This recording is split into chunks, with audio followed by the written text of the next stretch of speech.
The bus will be Us at will the be back, at the the parking. and so And we so request we request all of us to go there. So they need of transport. Thank you.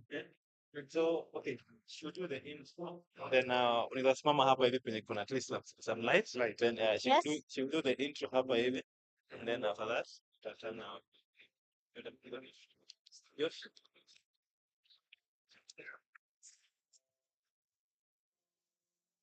So you then Oh, anaanza na intro kama ya jana. is just do an intro. So okay, so we are just doing highlights of what the day of the Sabbath was. And we focus on it.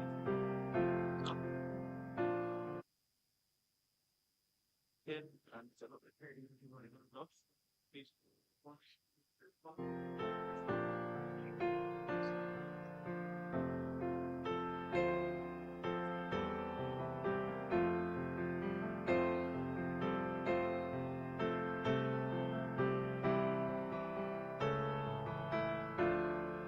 Sabbath here at Alive and in a unique experience. So I'm going to talk to some of our attendees that were able to attend today's conference and attended our Sabbath as well. And they're going to tell us how their Sabbath was and what was a bit different from their normal Sabbath.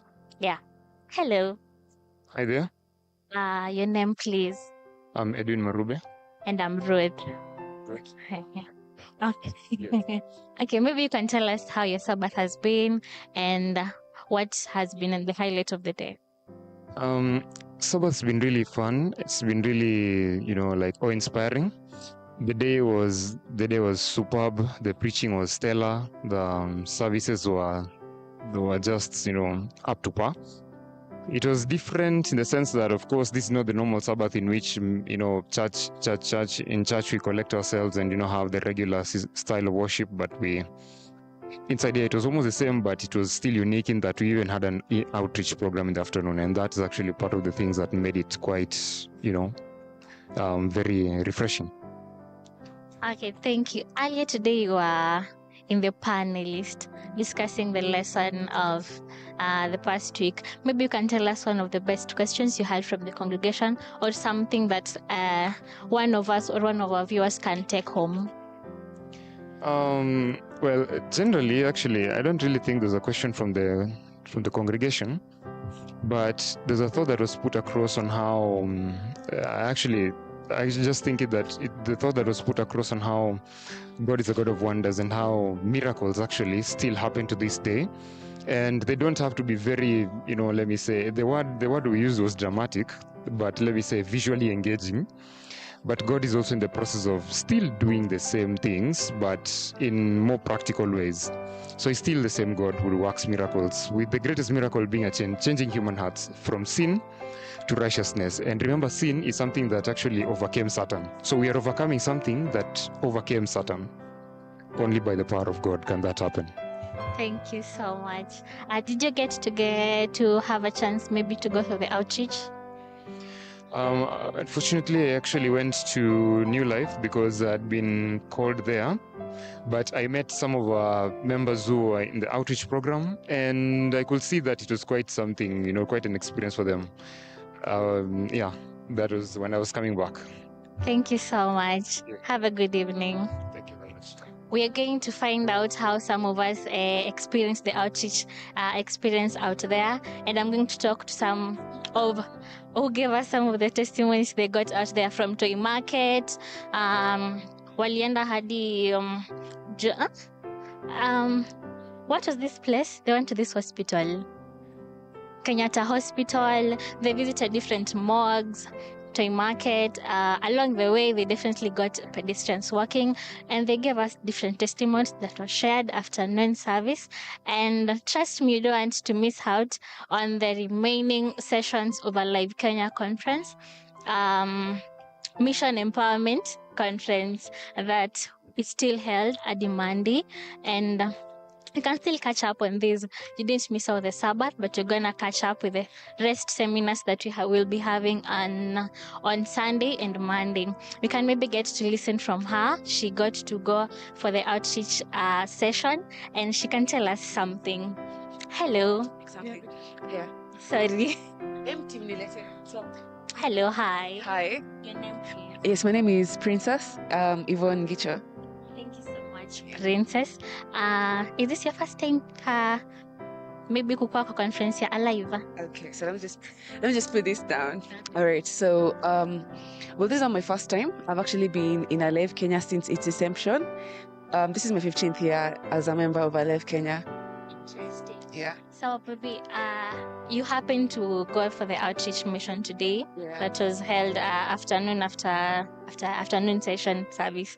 Yeah, maybe you can tell us your experience to our viewers. What can they take home from your outreach there?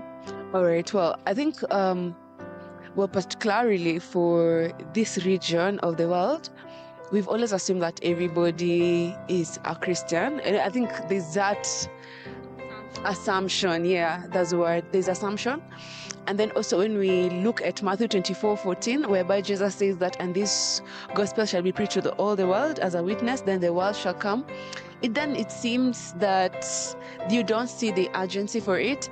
But actually, just as I say that this is my 15th year in the ministry in Alive Kenya, we've done street missions. I mean, every place we've actually had mechs, or even in other plant activities where we've actually done street missions or reaching out to communities, especially in urban setups. When I compared how in 2025 how people are receiving the gospel and actually the past, I can actually see the hearts of the people are actually hardening more and more. I mean, in the past it's been easy perhaps for people to pick literature, but actually today we had it was I mean, we have people who did not even want you to talk to them. They did not even want to pick in literature. The people who are willing for you to listen to you, but when you ask them even to share a request, actually it was they were not willing. And yeah, of course, whereas it's logical not to just open up to strangers. I'm seeing how in the past, I mean, we've done even rural missions. I mean, when you come in the name of the Lord, there's always been that easier softening into the gospel. And some of the respondents actually were telling us, you see, we live in a time in which every person is actually calling on the name of Christ Jesus. What that means to us as Christian believers, as missionaries, is I think they should speak about the urgency to actually take the gospel work, because the more we actually delaying in doing the work, the more actually hearts are hardening. And also the other concept of personal evangelism. You realize that it's not so easy for people to open up to talk to strangers. But I want to believe that people close to you, I mean, if every person was just to share the gospel with people who already know them, they already have won their trust in already, it can be easier for them sharing the gospel than total strangers. So I think that actually speak to you and me, to any person actually following this, that there's a work for us to do in our spheres of influence, in your campus as a student, in your classroom, in your lecture hall, those people actually interact with, in your professional, in your workplace, in your community, in your family. I mean, let's give the gospel that personal touch, because Christ's method alone will actually do the gospel. The master mingled with men as one who desired their good. So he did not come to them as a stranger. He actually mingled with them. And I think that's actually puts a burden and actually should call us to urgency doing the work. Thank you. Thank you so much, Princess, for your input. Maybe you can tell us, I've seen you with 2 kids. You can tell us why we don't have a good number of kids in this MEC conference. Okay, in this conference. All right, well, so I think many times people who actually wonder, even why do I come with my kids? I am parenting for eternity.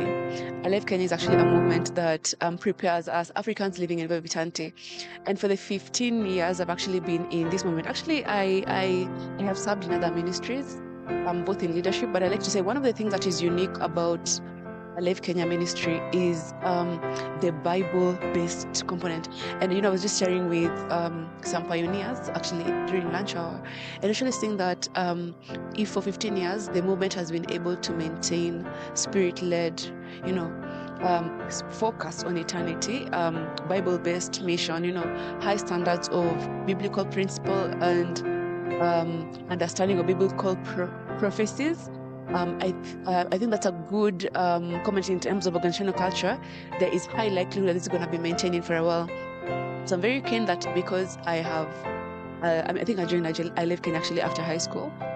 Yeah, and I have seen how the movement, how this movement challenged me to actually and inspired me to actually be much more to in godliness, high Christian standard, actually integrity, giving me opportunity for service. I like my church actually to have that, and they usually consider themselves members of I Live Kenya ministry. So we have also other parents who are also like-minded parents within the moment. I mean, people who have gotten married, that also who've joined in, and actually they have parents. We had a children's program actually in the 5th floor, and quite a number of parents actually brought their children in a long way, because children can inherit everything. You can give them wealth, but you can give them, good things here on earth that actually working in for material things. But I think as Christian believers, we need to ask ourselves, it's not automatically that children are going to be Seventh-day Adventists. Years down the line, when now they have opportunity to choose. And so because I am parenting for eternity, I ask myself, I need to make every opportunity that my children can actually be able to strengthen their faith and to be able to embrace this faith. Not just to remain in the church registers, but that someday they can actually have the crown of life. So this is actually me parenting for eternity. And yeah, a lot of people actually say around it, but I'd like to say maybe something about MEC.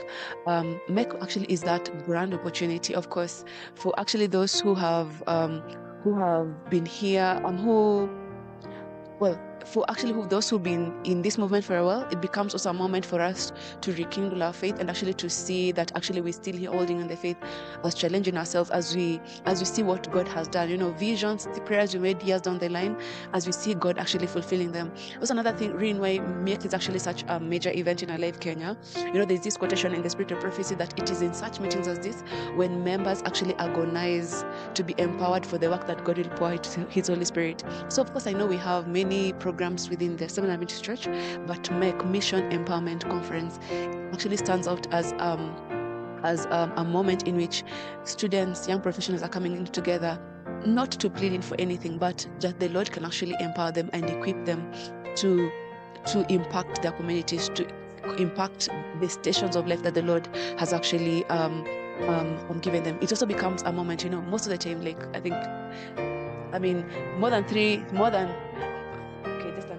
more than three quarters of the Sabbath this year actually have been on pulpit preaching one or another. So MEC becomes that moment in which, because most of these people actually are speakers, we go to come meetings, we do ministry, we do training. We're always on the run, advancing God's work one or another. So MEC becomes that moment in which now we also get an opportunity also for English to also be preached into, to actually also be inspired actually to God's work. Thank you. Thank you so much, Princess. From this generation, your kids are so lucky. Hi. Are you happy? Good. Thank you so much, Princess. Bye. Have a good evening. Yes. I want to go. Alright, thank you so much. You guys are doing very well. Have a good evening. Thank you. Hello. Hi. Hi. My name is Ruth Miano. Oh, I'm Ruth as well. Yeah. Okay, so Ruth, maybe you can tell us your expectation from this conference. Expectation. I don't exactly know what to expect. I just know that I was expecting a lot. I am expecting a lot, to be blessed, of course, to especially know more about mission, since, I haven't exactly gone for a mission yet. So this is more of an experience for me, since I'm learning what I need to know for a mission experience. So you'd say this is your first time attending a live conference or an conference organized by Live? Yes. Interesting. So far? It's amazing. So good, yeah. Thank you so much, Ruth. In summary, maybe you can tell us how your Sabbath has been and how different it's been from the normal Sabbaths. Definitely, it's been different. Yeah. My Sabbath has been really, really nice. Really nice does not capture how amazing it has been. It has been really nice. The speakers have been amazing. The experience, especially, so my highlight would be going out for outreach, since I have never done that before. So experiencing, sharing the love of Christ to people outside in the street And so meeting a few who are really interested is like, wow, okay, this is nice. People burning, people thirsting for the word of the Lord was such an experience. So sharing about Christ to people was an amazing experience. So that was what was different this Sabbath. What was different with the Sabbath from other Sabbath? That was the highlight. That was the highlights. Okay, I'd say so as well, because it's so rare to find testimonies in church. Inafikanga hiyo time ya salamu. You just get salamos, not testimonies. Yeah. Thank you so much, Ruth. I hope to see you. So you'll still be around. Yeah. The rest of the seminars are gonna be amazing. Yeah, thank you. Thank you. I can Have a good evening. have to. This has been Saturday. We are done. It's been a happy Sabbath, happy experience. You don't want to miss out for the rest of the days. Sunday and Monday. Come to Live Kenya. Next. Yeah.